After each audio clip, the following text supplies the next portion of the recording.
오늘 하나님께서 우리에게 주신 말씀은 로마서 1장 18절에서부터 32절까지의 말씀입니다. 하나님의 진노가 불의로 진리를 막는 자들의 모든 불경건과 불의에 대해서 하늘로부터 나타납니다. 이는 하나님을 알만한 것이 그들 가운데 분명히 드러나 있기 때문입니다. 하나님께서 그들에게 그것을 명백히 보여주셨습니다. 세상이 창조된 이후로 하나님의 보이지 않는 것들, 곧 그분의 영원하신 능력과 신성이 그분이 만드신 만물을 통해 명백히 보여 알게 됐으므로 그들은 변명할 수 없습니다.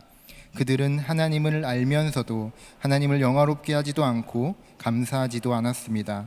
오히려 그들의 생각이 허망해졌고 그들의 어리석음은 그들은 스스로 지혜롭다고 하지만 미련하게 돼 썩지 않는 하나님의 영광을 썩어질 사람이나 새나 짐승이나 기어다니는 동물의 우상으로 바꾸었습니다. 그러므로 하나님께서는 그들이 마음의 정욕대로 살도록 더러움에 내버려 두시니 그들은 서로의 몸을 욕되게 했습니다. 그들은 하나님의 진리를 거짓과 바꾸고 창조주 대신 피조물을 경배하고 섬겼습니다. 하나님께서는 영원히 찬양받으실 분이십니다. 아멘. 하나님께서는 이 때문에 그들을 수치스러운 정욕에 내버려 두셨습니다. 여자들은 남자와의 정상적인 관계를 비정상적인 관계로 바꾸고 남자들도 마찬가지로 여자와의 정상적인 관계를 버리고 서로 정욕으로 불타올랐습니다. 그들은 같은 남자들끼리 부끄러운 일을 행했고 이런 타락한 행위로 인해 그들 자신이 마땅한 징벌을 받았습니다.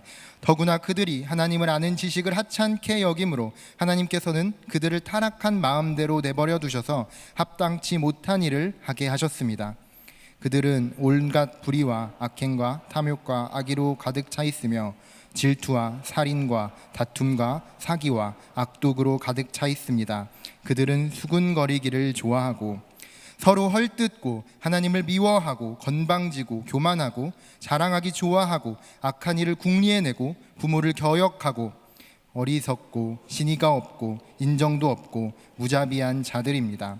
함께 읽겠습니다. 그들은 이와 같은 일을 행하는 자가 죽어 마땅하다는 하나님의 규율을 알면서도 그런 짓을 계속할 뿐만 아니라 그렇게 행하는 자들을 옳다고 합니다.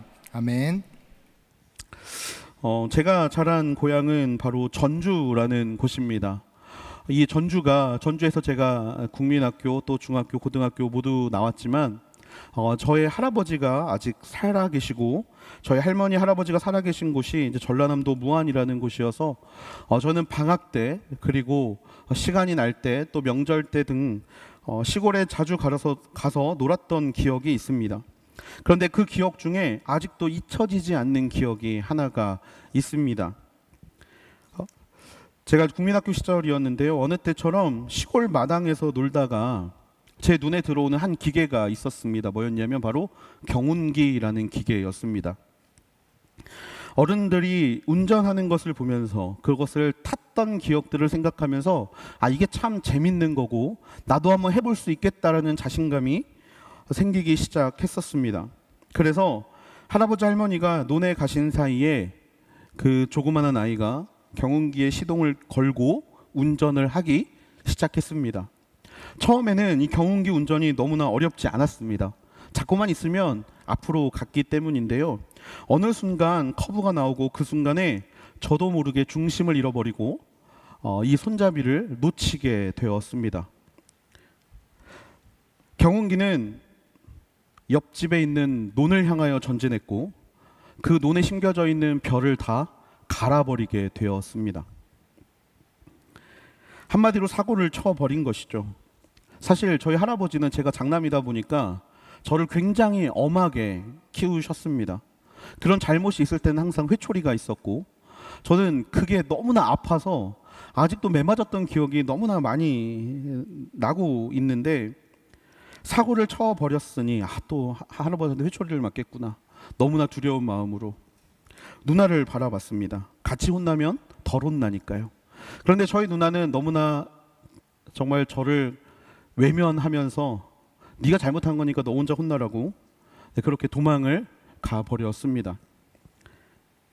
할아버지가 돌아오는 그 시간 정말 억겁의 시간이 지났습니다. 할아버지가 집에 오시고 모든 것을 봐버리셨어요. 정말 쥐구멍에 숨고 싶었고 도망가고 싶었습니다. 아니, 엄마 아빠는 왜 나를 이 시골에 놔둬서 내가 이렇게 혼나고 있는데 나를 돌봐주지 않을까, 수많은 생각들도 들기 시작했죠. 그런데요, 할아버지가 저에게 한마디를 하시더라고요. 안 다쳤냐고, 괜찮냐고. 그리고 아무 일 없다는 듯이 경운기를 다시 원래대로 빼시고 그 논의 주인이신 그 주인에게 찾아가서 미안하다고, 우리 손자가 이렇게 장난치다가 이렇게 돼버려서 너무 미안하다고 이야기를 하시면서 정말 그날 아무 일도 벌어지지 않았습니다. 분명 엄청나게 혼날 거라고 생각했었는데 돌아온 것이 어떤 징계가 아니라 괜찮냐고 물어보시는 할아버지의 사랑을 느낄 수 있는 시간이었던 것이죠. 여러분, 이 사건은요, 저에게 복음의 속성을 가장 잘 이해시켜준 사건이기도 했습니다. 여러분, 복음이 왜 복된 소식일까요? 복음, 말 그대로 복된 소식. 이것이 왜 우리에게 복된 소식일까요? 우리에게 행복한 소식이 되는지, 왜 이것이 우리에게 즐거운 소식이 되는지 여러분 생각해 보신 적 있으십니까? 이것이 복된 소식인 이유는 18절에 나와 있습니다. 18절 말씀을 우리가 함께 읽어보도록 하겠습니다. 시작. 하나님의 진노가 불의로 진리를 막는 자들의 모든 불경건과 불의에 대해서 하늘로부터 나타납니다. 아멘. 우리라는 존재는 하나님의 진노를 받아 마땅한 존재예요. 제가 그렇게 사고를 쳤던 것처럼 우리의 인생은 하나님 앞에 죄라는 사고를 친 존재라는 사실입니다. 그런 우리를 진노에서 건져내 주시겠다라는 말씀, 그렇기 때문에 내가 혼나지 않을 수 있고 내가 삶으로 옮겨질 수 있고 내가 생명으로 갈 수 있도록 해주신 것, 그래서 이것이 바로 복음이라는 사실입니다.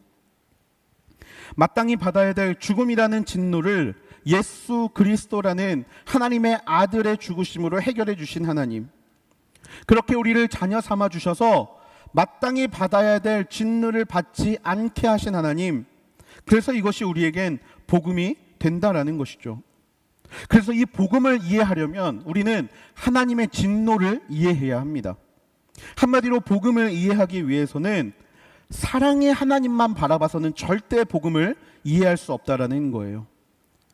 사랑의 하나님이시지만 동시에 거룩의 하나님, 죄를 참지 못하시는 하나님의 속성을 우리가 알고 있어야만 이 복음이 진짜 우리에게 기쁜 소식이 될 수 있다라는 사실입니다. 하나님의 진노는 우리가 마땅히 받아야 할 것입니다. 그런데 우리가 한 가지 착각하고 있는 것이 하나님의 진노는 최후의 심판에 양과 염소의 편으로 우리를 나누시는 것을 하나님의 진노라고 생각할 수 있습니다. 하지만 아닙니다. 오늘 말씀에 보면요, 바울은 이 심판이 언제 일어나고 있느냐, 하나님의 진노가 언제 일어나고 있느냐, 바로 하늘로부터 나타나고 있다. 즉 현재도 이 진노하심이 나타나고 있다라고 이야기하고 있다라는 거예요. 하나님의 심판이 바로 지금도 우리에게 임하고 있다고 말합니다. 누구에게 이 진노가 나타나겠습니까? 당연히 하나님의 뜻과 반대되는 사람들이겠죠. 예수님께서는 하나님의 계명, 이 땅에서 우리가 가장 중요하게 여겨야 될 계명을 두 가지로 말씀하셨습니다. 마가복음 19장 29절에서 31절 말씀입니다. 예수께서 대답하셨습니다. 첫째로 중요한 계명은 이것이다. 이스라엘아 들으라. 주 우리 하나님은 오직 한 분이시다. 내 마음과 목숨과 뜻과 힘을 다해 주 내 하나님을 사랑하라 하는 것이고, 두 번째로 중요한 계명은 이것이다. 내 이웃을 내 몸과 같이 사랑하라 하는 것이다. 이것보다 더 중요한 계명은 없다. 아멘. 하나님 사랑, 이웃 사랑, 바로 이 하나님이 가장 중요하다라고 말씀하신 계명을 벗어나는 사람들, 이 사람들에게 하나님의 진노가 임한다라는 사실입니다. 이것을 바울은 뭐라고 표현하고 있느냐? 18절 말씀에 불경건과 불의라고 말하고 있습니다.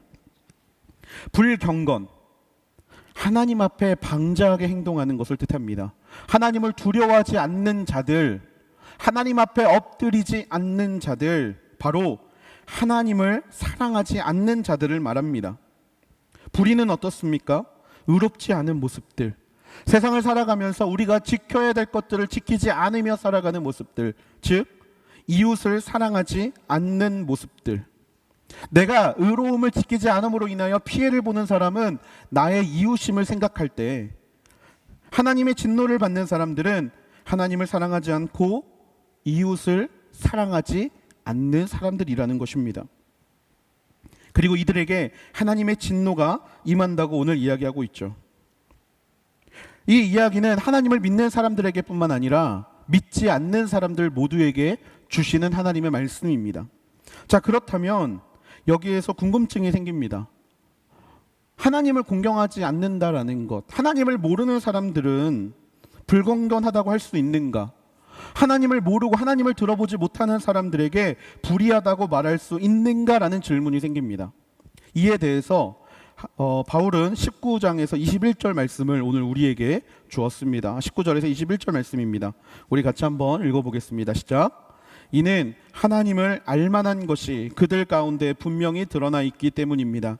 하나님께서 그들에게 그것을 명백히 보여주셨습니다. 세상이 창조된 이후로 하나님의 보이지 않는 것들, 곧 그분의 영원하신 능력과 신성이 그분이 만드신 만물을 통해 명백히 보여 알게 됐으므로 그들은 변명할 수 없습니다. 그들은 하나님을 알면서도 하나님을 영화롭게 하지도 않고 감사하지도 않았습니다. 오히려 그들의 생각이 허망해졌고 그들의 어리석은 마음은 어두워졌습니다. 아멘. 우리 중에 하나님을 모른다라고 이야기할 수 있는 사람들, 특별히 세상 가운데 하나님을 모른다라고 이야기하는 사람들이 있고, 그들이 나는 하나님 앞에 불의하지 않았다, 알지도 모르는데 어떻게 하나님 앞에 불의하다, 불경건하다 말할 수 있느냐라고 말하는 것에 대해서 바울이 이렇게 이야기합니다. 아니, 너희들은 알고 있었다. 무엇을 통해 알고 있었다라고 이야기합니까? 바로 하나님께서 만드신 천지 만물을 통하여서 알고 있었다라고 이야기하고 있다라는 것이죠. 여러분들, 자연을 바라보면서 무엇을 느끼십니까? 하나님의 위대함을 느낄 수 있지 않습니까? 어떻게 사람이 저런 것을 만들 수 있겠습니까? 여러분, 인간의 몸만 바라봐도 하나님의 디테일함을 우리는 느낄 수 있죠.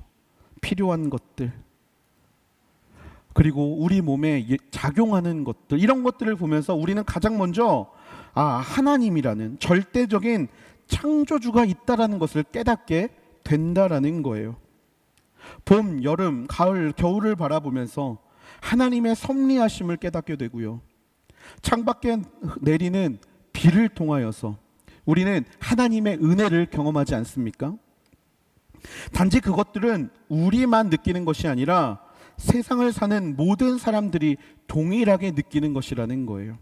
신이 있구나. 왜냐하면 신이 없다라면 이 모든 것이 설명이 되지 않기 때문입니다.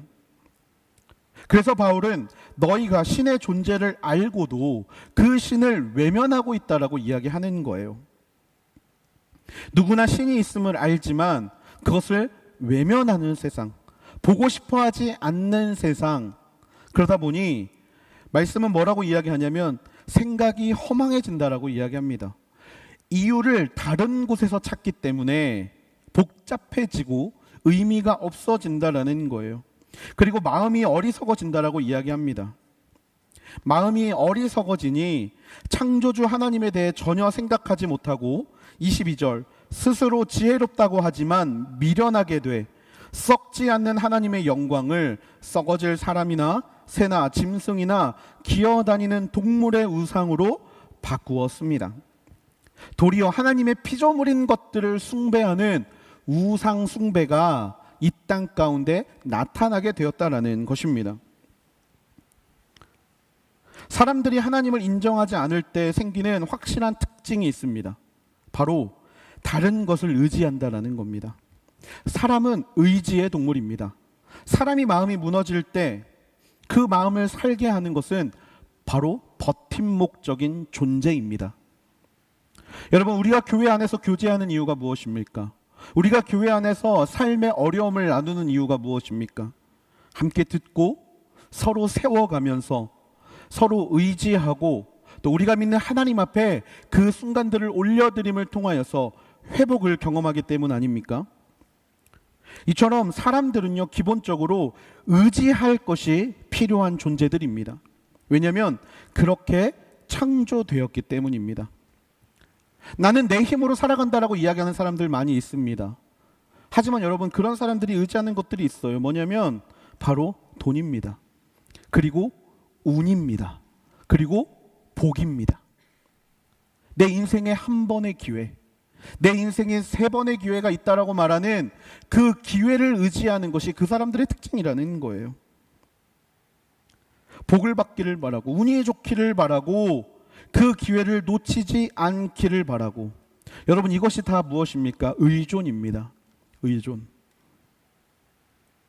우리가 의존할 수밖에 없는 이유, 다시 말씀드리자면 우리의 존재가 의존하게 만들어졌기 때문이에요. 누구를? 창조주를.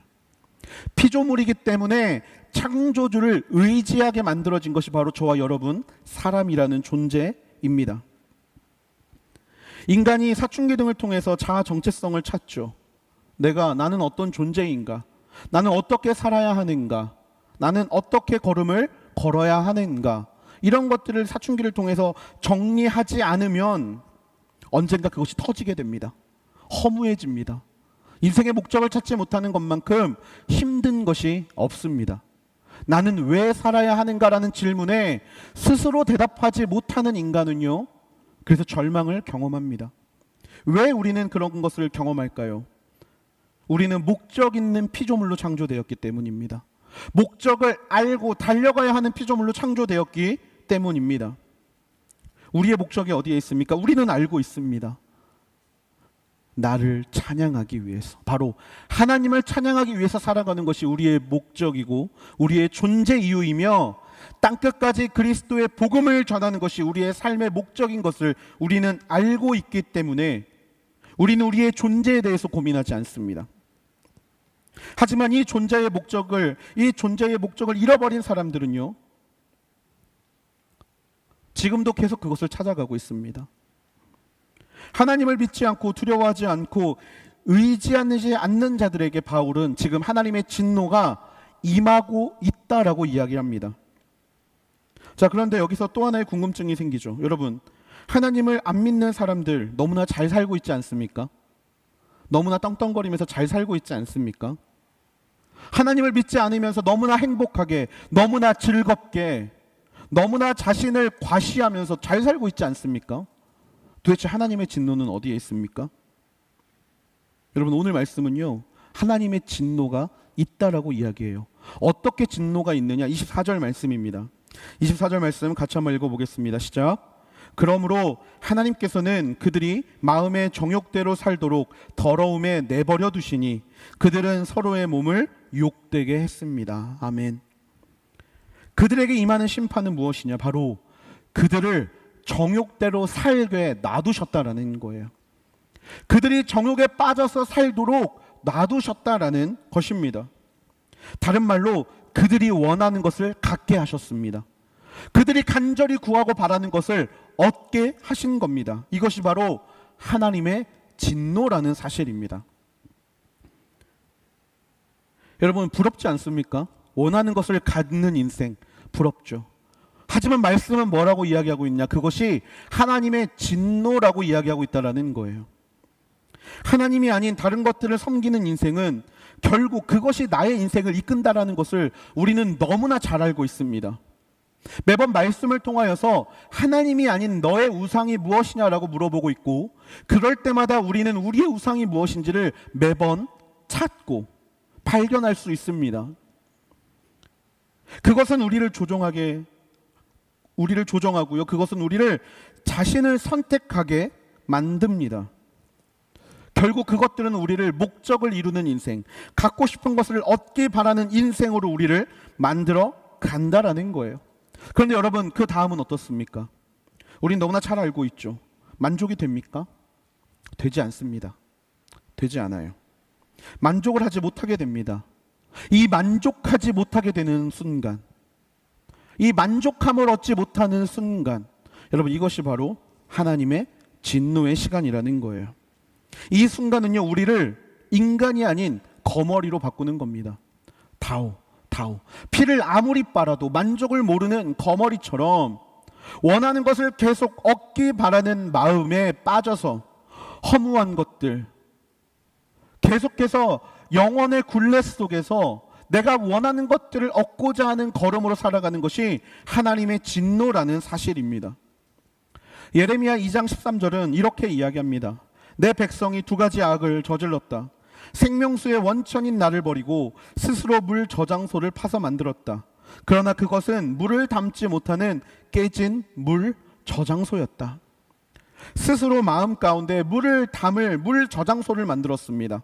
채우기 위해서 만들었어요. 그런데 이 저장소는 깨진 저장소였습니다. 오히려 생수의 근원 대신 예수로 채우면 채워지지만 내가 원하는 것들로 마음을 채우다 보니까 채워지지 않죠. 계속 담아야 하는 저주에 빠지게 된 것입니다.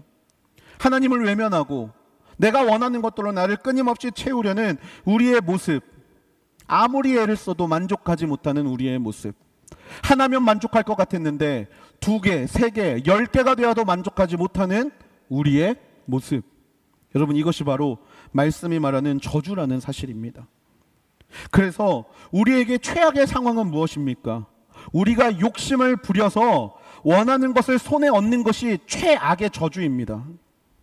내가 원하는 것을, 내 욕심을 하나님 앞에 끊임없이 말하면서 그것을 말함과 동시에 얻으려고 발버둥 치고 그것을 얻는 것이 여러분 우리에게 최고의 저주입니다. 왜냐하면 그것이 축복이라고 생각하는 순간 기도한 것이 이루어지지 않고 하나님 앞에 나아가는 것이 얻어지지 않고 하나님 앞에 간절히 부르짖는 것이 이루어지지 않을 때 우리는 절망을 경험하기 때문입니다.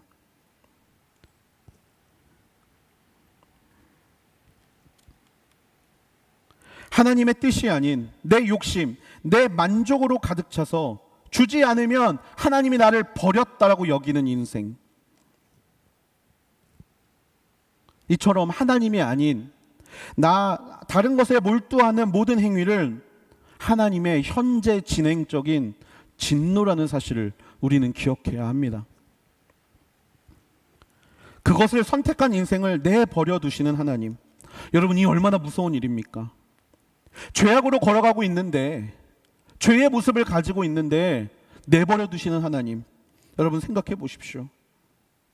그 끝이 허무고 절망이고 죽음인데 그 길을 살도록 내버려 두시는 하나님.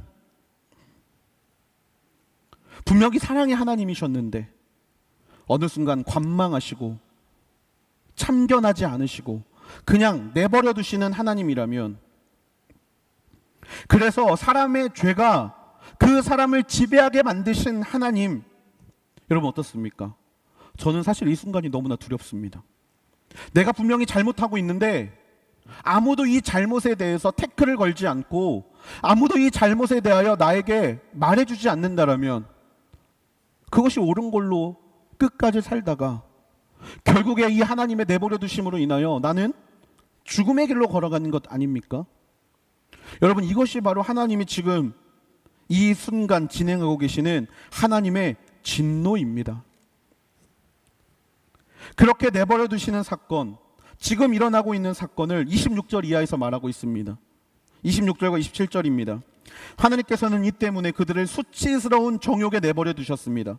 여자들은 남자와의 정상적인 관계를 비정상적인 관계로 바꾸고 남자들도 마찬가지로 여자와의 정상적인 관계를 버리고 서로 정욕으로 불타올랐습니다. 같은 남자끼리 부끄러운 일을 행했고 이런 타락한 행위로 인해 그들 자신이 마땅한 징벌을 받았습니다. 여러분 무엇을 말합니까? 동성애를 말하고 있습니다. 동성애를 말하고 있습니다. 바울은 하나님께서 죄가 스스로를 지배하게 만든 예로 가장 먼저 동성애를 언급합니다. 동성애. 정상적인 관계를 비정상적인 관계로 바꾸었다라고 말합니다. 정상적인 관계는 하나님이 만드신 창조의 관계입니다. 비정상적인 관계는 인간들이 자신이 원하는 것, 자신의 탐욕, 자신의 욕망을 그대로 드러내는 비정상적인 관계로 바꾸어 버리는 것이죠. 이 비정상적인 성욕이 드러난 것이 바로 동성애라는 것입니다. 스스로 결정에 의해서 그 죄가 자신을 지배하도록 내버려 둔 상황. 그들의 죄는 명확합니다. 비정상적인, 하나님이 기뻐하시지 않으시는 비정상적인 죄. 그런데 여러분, 그들의 죄가 명확하다고 해서 여러분 그들을 정죄하시겠습니까? 말씀은 동성애만 이야기하고 있지 않습니다. 그 다음 말씀입니다. 29절에서 32절 말씀. 그들은 온갖 불의, 악행, 탐욕과 악의로 가득 차 있고 질투와 살인과 다툼과 사기와 악독으로 가득 차 있습니다. 수근거리기를 좋아하고 헐뜯고 미워하고 건방지고 교만하고 자랑하기 좋아하고 악한 일을 궁리해 내고 부모를 거역하고 어리석고 신의가 없고 인정도 없고 무자비한 자들입니다. 그들은 이와 같은 일을 행하는 자가 죽어 마땅하다는 하나님의 법규를 알면서도 그런 짓을 계속할 뿐만 아니라 그렇게 행하는 자들을 옳다고 합니다. 동성애자들이 듣는 이 범하는 비정상적인 관계, 확실한 문제입니다. 확실한 죄입니다. 그런데 우리가 그들에게 손가락질할 수 없는 이유는 이 21가지의 죄악이 우리의 모습이기 때문입니다. 여러분 어떻습니까? 바울이 이야기하고 있는 것에서 여러분 자유하십니까? 저는 아닙니다. 제가 방금까지도 저질렀던 죄입니다. 제가 오늘 하루를 살면서도 몇 번씩 수없이 저지른 죄입니다. 여러분은 어떠십니까? 이것은 무엇을 의미합니까? 우리가 하는 모든 일들에 죄로부터 자유로운 것이 없다라는 이야기입니다. 우리는 매 순간 동성애와 똑같이 죄를 범하고 있다라는 사실입니다. 우리는 매 순간 죄로부터 자유롭지 않고 우리는 매 순간 우리의 선택으로 인하여 하나님의 내버려 두심의 순간 가운데 살고 있다라는 것입니다. 하나님의 법규를 알지 않습니까? 범하지 않습니다. 변하지 않아요. 스스로 정당화합니다. 그렇게 자기 합리화하는 사람들을 보면서 그래, 나도 너랑 똑같은 죄 지어. 누구나 지어. 누구나 그렇게 죄 지어라고 합리화하면서 살아가고 있지 않습니까? 바울이 말하는 이 죄 21가지, 동성애를 더한 22가지의 이 죄악, 여러분 그게 우리의 모습들이라는 거예요. 그리고 우리는 지금 진노 가운데 살고 있는 것입니다. 잘못된 것이 잘못된 것임을 모른 채 다른 크리스천들과 똑같이 살고 있다라고 합리화하면서 그렇게 우리가 살고 있다라는 사실입니다. 신학자들은 29절과 32절의 말씀을 인간 타락의 전적 교리라고 부릅니다. 그렇게 우리는 타락으로 던져졌습니다. 아무도 우리에게 그것이 잘못됐다라고 이야기하지 않습니다. 아무도 우리에게 그것이 문제라고 이야기하지 않습니다. 오히려 바르게 살고 있는 사람들에게 야, 그렇게까지 하지 않아도 돼. 네 것 챙기면서 해. 네 삶이 가장 중요한 거 아니야? 라고 말하면서 오히려 그 죄악된 모습들을 야, 말하지 않으면 답답하잖아. 네 정신 건강에 좋지 않아. 라고 이야기하면서 그것들을 합리화하고 살고 있다라는 거예요. 여러분, 하나님이 우리를 미신 겁니까? 절벽에서 하나님이 우리를 살짝 한번 떨어져 봐 어떤지 라고 미신 겁니까? 아니요. 전적인 우리의 선택입니다. 우리가 선택한 거예요. 험담하기로, 교만하기로, 자랑하기로, 동성애를 범하는 걸로 우리가 선택한 것입니다. 누가 등 떠민 게 아니라 우리의 의지로, 스스로의 결정으로 우리는 그 죄의 길로 던져졌습니다. 여러분, 출애굽의 사건 잘 아실 겁니다. 출애굽을 할 때 10가지의 재앙이 애굽 땅에 내렸습니다. 바로는요, 그 재앙이 임해도 마음을 달리 먹지 않습니다. 분명히 재앙의 눈앞에 있고 분명히 이것이 잘못된 것임을 알고 그들이 고통당하는 걸 알면서도 돌아오지 않습니다. 왜? 그의 마음이 완악했기 때문입니다. 변하지 않았기 때문입니다. 적극적으로 하나님을 반역하기로 결정했기 때문에 그의 결과는 달라지지 않았습니다. 자, 그렇다면 오늘 우리는 어때야 하겠습니까? 우리가 죄인인 것을 깨닫고 우리가 지금 진노의 자리로 내던져져 있다는 것을 깨달았다면 우리는 어떻게 반응해야 하겠습니까? 여러분, 답은 한 가지입니다.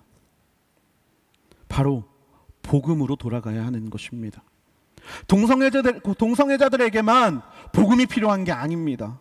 저와 여러분에게도 이 복음이 필요한 줄을 믿습니다.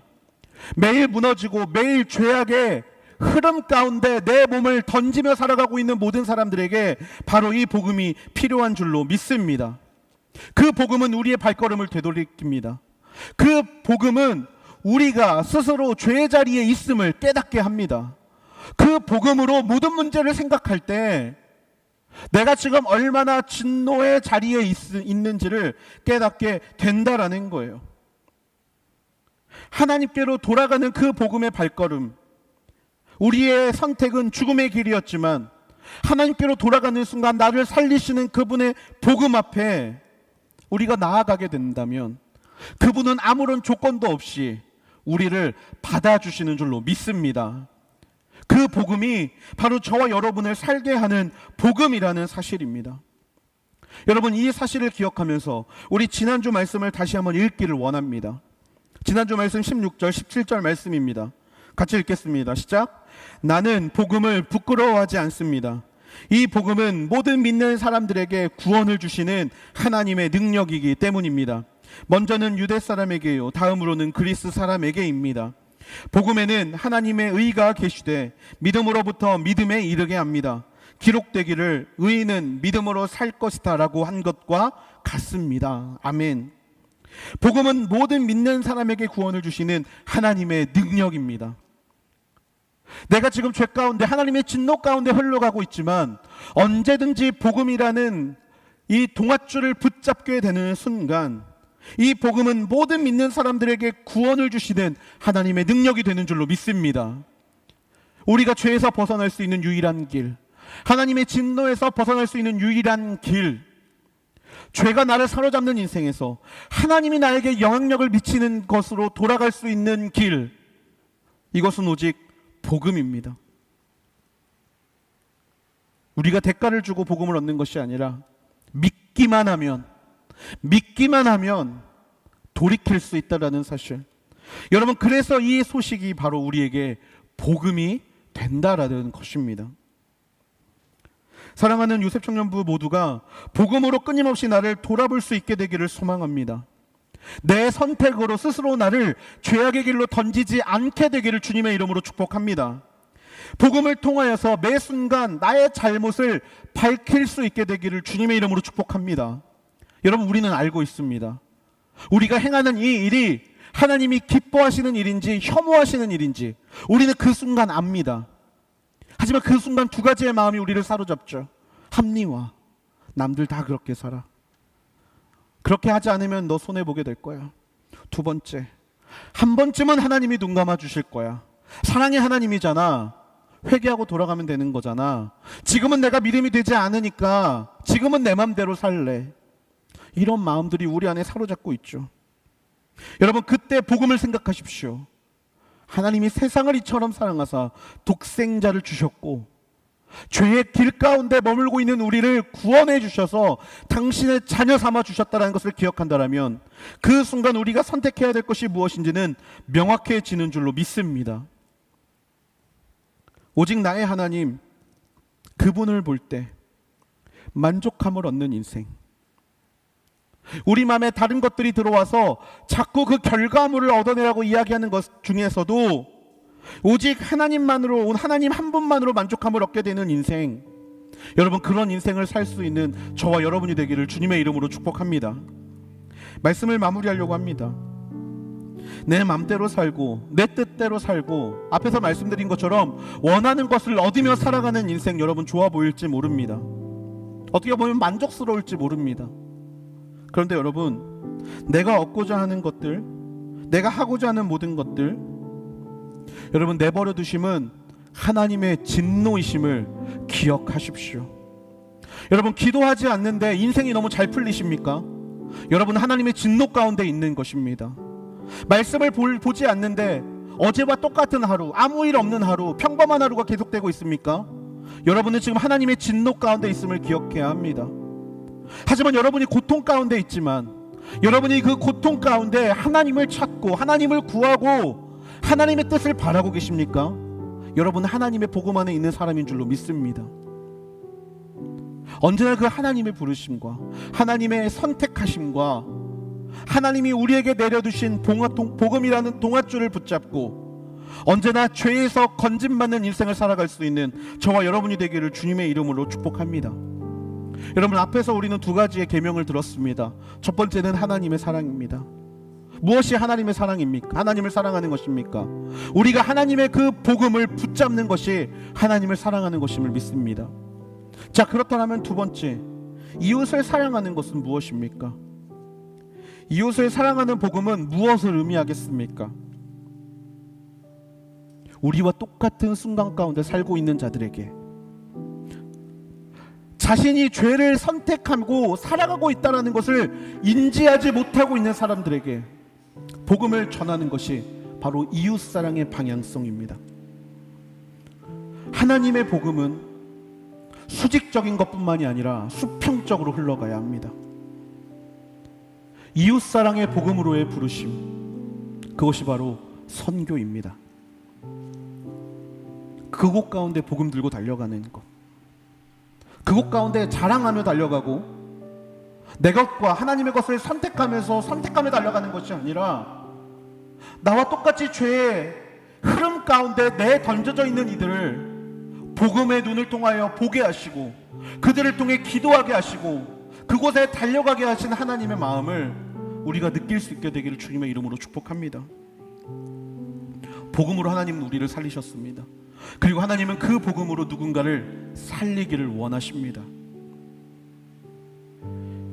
진노하심에 있었지만, 하나님의 진노함 가운데 있었지만 우리를 살려주신 그 하나님이 세상 모든 이들에게 그 구원의 동아줄을 내려주시기를 원합니다. 우리뿐만이 아니라 그 하나님의 부르심 앞에 우리가 언제나 결단하며 나아갈 수 있게 되기를 주님의 이름으로 축복합니다. 복음을 붙잡으십시오. 복음만이, 그 복음을 믿음만이 저와 여러분을 살게 할 줄로 믿습니다. 우리 시간 그렇게 결단하는 마음으로 하나님 앞에 기도하며 나아가기를 원합니다. 이 시간 먼저 기도할 때 하나님 앞에 이렇게 기도하기를 원합니다. 사랑이 많으신 아버지 하나님, 하나님께서는 당신의 살아계심을 우리에게 보여주셨고 당신의 일하심을 우리에게 보여주셨고 당신이 우리를 얼마나 사랑하셨는지, 그리고 당신이 우리를 얼마나 사랑하고 계시는지를 보여주고 계십니다. 하지만 아버지 하나님, 우리가 악하여서 우리는 하나님이 아닌 다른 것들로 우리의 마음을 채우기 원했고, 우리가 선택한 그 죄의 것을 즐거워하고 좋아함을 통하여서 하나님이 우리를 그냥 그대로 내버려 두시는 진노의 걸음 가운데 달려갔음을 고백합니다. 사랑이 많으신 아버지 하나님, 내 안에 욕심이 있습니다. 내 안에 얻고자 하는 것들이 있습니다. 내 안에 바라고 싶어하는 것들이 있습니다. 하나님, 그것들을 쫓아가는 우리의 걸음들이 하나님의 진노 가운데 있음을 기억하는 믿음의 자녀들이 되게 하여 주시옵소서. 그 끝은 허무이고 그 끝은 좌절이며 그 끝은 절망인 줄 믿습니다. 아버지 하나님이시여, 그곳에 빠져서 허우적거리는 인생들이 아니라 하나님이 허락하신 복음의 동아줄을 붙잡고 예수 그리스도의 동아줄을 붙잡고 언제나 다시 한번 주 앞에 올라갈 수 있는 믿음의 자녀들이 되게 하여 주시옵소서. 나를 휩싸고 있는 모든 죄의 더러운 것들이 떠나가고 오직 예수 그리스도가 주관하는 인생, 오직 예수 그리스도께서 이끄시는 인생, 주여 그런 인생을 살아가는 믿음의 자녀들이 되기를 소망합니다. 복음이 나를 붙잡은, 복음이 나를 사로잡는, 그렇게 복음을 위하여 하루하루 살아가는 믿음의 자녀가 되게 하여 주시옵소서. 우리 시간 그렇게 고백하고 결단하며 복음을 위해 살아가는 인생이 되게 해달라고 이 시간 하나님 앞에 주여 한번 부르짖고 기도함으로 나가시겠습니다. 주여